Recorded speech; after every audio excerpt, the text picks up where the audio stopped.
Hello everyone, स्वागत है आप सबका हमारा चैनल मार्ट वर्ल्ड पर। आज इस वीडियो में हमने सहकारी और सरकारी में क्या अंतर है, what is the difference between cooperative and government की हिंदी में व्याख्या किया है। इसलिए आप सबसे गुजारिश करता हूं कि आप सब वीडियो को पूरा देखें और वीडियो अच्छा लगे तो इसे अपने दोस्तों के साथ शेयर जरूर करें। और अभी तक आप हमारे चैनल को सब्सक्राइब नहीं किए हैं तो चैनल को भी सब्सक्राइब कर लें। धन्यवाद। सहकारी और सरकारी में क्या अंतर है? What is the difference between cooperative and government? Cooperative means सहकारी का अर्थ है organizing a group of people to run a committee by the people themselves. It is entirely run by the people. जनता का समूह बनाकर स्वयं जनता के द्वारा किसी समिति का संचालन करना, इसका संपूर्ण संचालन लोगों के द्वारा ही किया जाता है। सरकारी का अर्थ है governmental means operated by the government. In this, the government operates an organization or committee under its own system, and all rights remain with the government.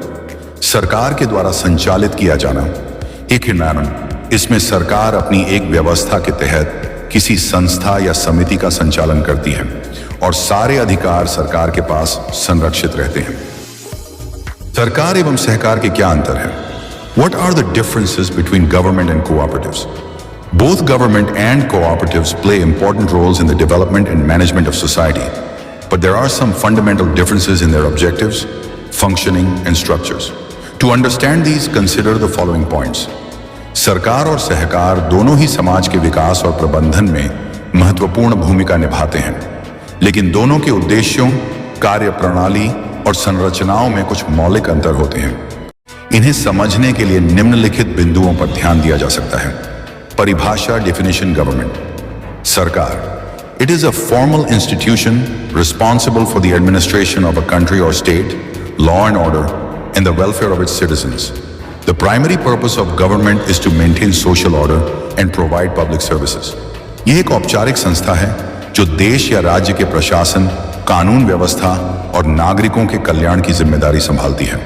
सरकार का मुख्य उद्देश्य समाज की व्यवस्था बनाए रखना और सार्वजनिक सेवाएं प्रदान करना है। Cooperation, Sahakar. Cooperation refers to the achievement of a goal through cooperation and partnership between communities and individuals. Cooperatives are often established to manage economic activities and share resources collectively. सहकार का तात्पर्य है समुदायों और व्यक्तियों के बीच सहयोग और साझेदारी से किसी उद्देश्य की प्राप्ति। सहकारी संस्थाएं प्रायः आर्थिक गतिविधियों और संसाधनों के सामूहिक रूप से संचालन के लिए स्थापित की जाती हैं। संरचना, स्ट्रक्चर। सरकार, गवर्नमेंट सरकार की संरचना संविधान द्वारा निर्धारित होती है और इसमें 3 प्रमुख अंग होते हैं: कार्यपालिका, एग्जीक्यूटिव, विधायिका, लेजिस्लेचर, और न्यायपालिका, जुडिशियरी। सरकार की संरचना केंद्रीय, राज्य और स्थानीय स्तर पर होती है। सहकार, कोऑपरेशन, सहकारी संस्थाएं स्वयंसेवी संगठनों के रूप में काम करती हैं। इनकी संरचना एक सदस्य एक वोट के सिद्धांत पर आधारित होती है और इनका उद्देश्य लाभांश का वितरण नहीं बल्कि सामूहिक भलाई होता है। उद्देश्य, ऑब्जेक्टिव। सरकार, गवर्नमेंट सरकार का उद्देश्य समाज में कानून व्यवस्था बनाए रखना, सुरक्षा प्रदान करना, विकास कार्यों को लागू करना और नागरिकों के अधिकारों की रक्षा करना है। सहकार, कोऑपरेशन, सहकार का उद्देश्य आर्थिक और सामाजिक विकास को बढ़ावा देना है, जिसमें सदस्य अपने सामूहिक संसाधनों का उपयोग कर लाभ अर्जित करते हैं और एक दूसरे की मदद करते हैं। संसाधन और वित्त, रिसोर्सेज एंड फाइनेंस। सरकार, गवर्नमेंट सरकार अपने कार्यों के लिए करों, ईरानों और अन्य सार्वजनिक वित्तीय स्रोतों से धन जुटाती है। यह धन नागरिकों से लिया जाता है और इसे सार्वजनिक कल्याण में खर्च किया जाता है।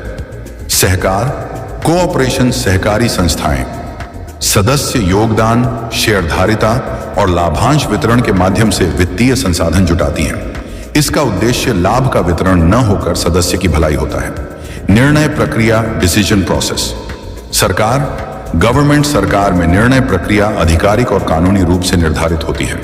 इसमें विभिन्न सरकारी अधिकारियों, मंत्री और नीति निर्माता शामिल होते हैं। सहकार, कोऑपरेशन, सहकारी संस्थाओं में निर्णय प्रक्रिया लोकतांत्रिक होती है, जहां सभी सदस्य अपनी राय व्यक्त कर सकते हैं। इसका उद्देश्य सभी के हितों को ध्यान में रखना होता है। दायित्व ऑब्लिगेशन, सरकार। गवर्नमेंट सरकार का दायित्व सार्वजनिक सेवा प्रदान करना, नागरिकों की सुरक्षा करना और देश की सीमाओं की रक्षा करना होता है। सहकार, कोऑपरेशन। सहकार का दायित्व अपने सदस्यों के आर्थिक और सामाजिक हितों की रक्षा करना होता है और इनका उद्देश्य समाज के कमजोर वर्गों को भी समृद्धि का अवसर प्रदान करना है। अधिकार और नियंत्रण, अथॉरिटी एंड कंट्रोल। सरकार, गवर्नमेंट सरकार के पास कानून बनाने, लागू करने और नागरिकों पर कानूनी दबाव डालने का अधिकार होता है। सहकार, कोऑपरेशन। सहकारी संस्थाओं के पास कोई कानूनी दबाव नहीं होता। इनके काम में आत्मनियमन और एकजुटता का सिद्धांत होता है। निष्कर्ष, conclusion. Both government and cooperatives contribute to social development, but their approaches, practices, and objectives differ. Government is a formal, legal institution, while cooperatives are a collaborative, community-based approach. Both aim for the welfare of society, but they achieve this goal in different ways. सरकार और सहकार दोनों ही समाज के विकास में योगदान करते हैं, लेकिन उनके दृष्टिकोण, कार्यशैली और उद्देश्यों में अंतर होता है। सरकार एक औपचारिक और कानूनी संस्था है, जबकि सहकार एक सहयोगात्मक और समुदाय आधारित दृष्टिकोण है। दोनों का उद्देश्य समाज की भलाई है, लेकिन वे अलग अलग तरीकों से यह लक्ष्य प्राप्त करते हैं। आज का इस वीडियो में इतना ही। उम्मीद करता हूं कि आज की इस वीडियो से आपको एक अच्छा ज्ञान मिला है और वीडियो पसंद आया है। अगर आपको यह वीडियो पसंद आया हो तो लाइक, शेयर और सब्सक्राइब जरूर करें और कमेंट बॉक्स में लिखकर जरूर बताएं कि आपको यह वीडियो कैसा लगा। अगर आपको कोई सवाल हो तो आप कमेंट करके पूछ सकते हैं। मिलते हैं अगले वीडियो में। अपना ख्याल रखिएगा। Thank you.